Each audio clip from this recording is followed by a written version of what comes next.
Sejarah lahirnya Kerajaan Singasari. Lahirnya Kerajaan Singasari yang pada awalnya bernama Tumapel lahir dari keinginan Ken Arok untuk memperistri Ken Dedes yang saat itu merupakan istri dari Tunggul Ametung. Keinginan Ken Arok tersebut membuatnya membunuh Tunggul Ametung sehingga ia dinobatkan menjadi Aku Tumapel sekaligus memperistri Ken Dedes.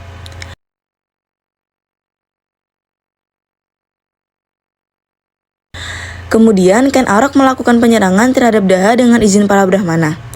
Kemenangan Ken Arok meluluhlantakkan Daha menjadi pertanda berdirinya sebuah kerajaan baru yaitu Singasari dengan gelar Stirangga Rajasa Sang Amur Wabumi. Ken Arok saat itu segera menaiki tata sebagai raja pertama kerajaan Singasari dan melahirkan sebuah wangsa baru. Wangsa ini diberi nama Rajasa atau Raja Sawangsa atau Girindra. Selanjutnya, wangsa tersebut akan menurunkan raja-raja Singasari dan Majapahit yang menguasai Jawa. Letak Kerajaan Singasari. Dikutip dari Detik Travel, dapat kita ketahui bahwa lokasi Kerajaan Singasari berada di Jawa Timur. Kerajaan ini berada di Tumapel yang saat ini letaknya diketahui di Kecamatan Singasari, Kabupaten Malang, Jawa Timur. Raja yang memimpin Kerajaan Singasari. Kepemimpinan Kerajaan Singasari memiliki sejarah yang unik untuk dibahas. Hal ini lantaran pergantian rajanya terjadi sebagian besar akibat perang saudara dan rasa keinginan untuk balas dendam. Berikut merupakan daftar kepemimpinan dari Kerajaan Singasari dari awal hingga keruntuhannya menurut Kitab Paraton. Pertama, Ken Arok 1222 sampai dengan 1227 Masehi.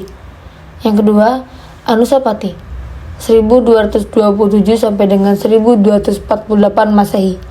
Yang ketiga, Tohjaya 1248 Masehi. Yang keempat, Wisnuwardana 1248 sampai dengan 1272 Masehi. Yang terakhir, Kertanegara 1272 sampai dengan 1292 Masehi. Sistem pemerintahan Kerajaan Singasari. Yang pertama, ekonomi. Di bawah kepemimpinan Kertanegara semakin berkembang, ekonominya semakin maju karena lokasi kerajaan yang strategis yakni di lembah Sungai Berantas. Alhasil kondisi tanahnya dipastikan subur sehingga mayoritas masyarakat menjadi petani. Selain itu, Sungai Berantas dijadikan sebagai lalu lintas perdagangan antar daerah. Inilah yang akhirnya dimanfaatkan sebagai peluang yang menarik oleh masyarakat untuk berdagang. Yang kedua, sosial. Masyarakat Singasari terbagi dalam beberapa setara sosial, mulai dari raja dan bangsawan hingga rakyat jelata, agama dan kepercayaan. Mayoritas masyarakat Singasari menganut agama Hindu-Buddha. Agama ini sangat mempengaruhi kehidupan sosial dan budaya mereka. Pendidikan. Meskipun belum ada sistem pendidikan formal seperti sekarang, pendidikan agama dan keterampilan tertentu diajarkan secara turun-menurun. Yang ketiga, politik. Sistem pemerintahan. Singasari menganut sistem pemerintahan monarki, di mana kekuasaan tertinggi berada di tangan raja. Hubungan luar negeri. Singasari aktif menjalin hubungan dengan kerajaan-kerajaan lain, baik dalam bentuk perdamaian maupun peperangan.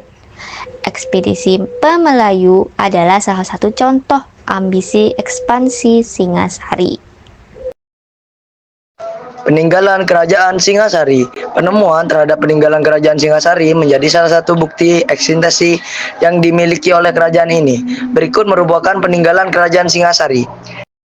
Yang pertama, Candi Singasari ditemukan tahun 1803 oleh Nikolaus Engelhard di tengah hutan jati, kini di kota Kecamatan Singasari dekat kota Malang. Menurut buku jejak peradaban kerajaan Hindu Jawa yang ditulis Prasetya, candi ini juga menyimpan sebagian abu Raja Singasari terakhir, Kartanegara. Yang kedua adalah Candi Kidal. Masih menurut buku Candi Indonesia, Candi Kidal ini terletak di lembah Gunung Bromo. Di ruang candi ini dahulu terdapat arca Siwa Mahadewa yang sekarang disimpan di Royal Tropical Institute di Amsterdam. Yang ketiga adalah Candi Jawi. Nama asli Jejawa dibangun sekitar abad 13, berada di kaki Gunung Walirang, Desa Candi Wates, Kecamatan Perigen, Pasuruan. Candi ini adalah tempat penyimpanan abu raja terakhir Singasari, Kartanegara. Yang selanjutnya adalah prasasti Gondang. Batu prasasti ini ditemukan di sawah milik Aktim Dusun Rejeso, desa atau kecamatan Gondang, Kabupaten Mojokerto. Prasasti yang dipahat pada batu andesit tersebut mempunyai diameter 127 cm. Bagian yang tampak setinggi 54 cm. Sebagian batu ini masih terpendam di dalam sawah yang kini ditanami jagung. Prasasti Singasari atau Prasasti Gajah Mada diawali dengan penyebutan tahun 1214 Saka bulan Jyesta adalah wafatnya Kemoktran Raja Kartanegara yang disebut sebagai Paduka Batara Sang Lumrah Ring Siwa Buddha tahun 1214. Maka bertepatan dengan tahun 1292 Masehi saat Raja terakhir Singasari Kartanegara wafat dalam serangan Jayakatwang. Keruntuhan Kerajaan Singasari. Keruntuhan Kerajaan Singasari ditandai dengan kematian Kertanegara yang merupakan raja terakhir dari kerajaan ini. Penyebab kematiannya adalah pemberontakan dari Raja Jayakatwang. Pemberontakan yang dilakukan oleh raja dari Kerajaan Kediri bertujuan untuk mengambil alih kekuasaan Kerajaan Singasari. Pemberontakan ini membuat banyak orang di istana gugur, termasuk Raja Kertanegara sendiri.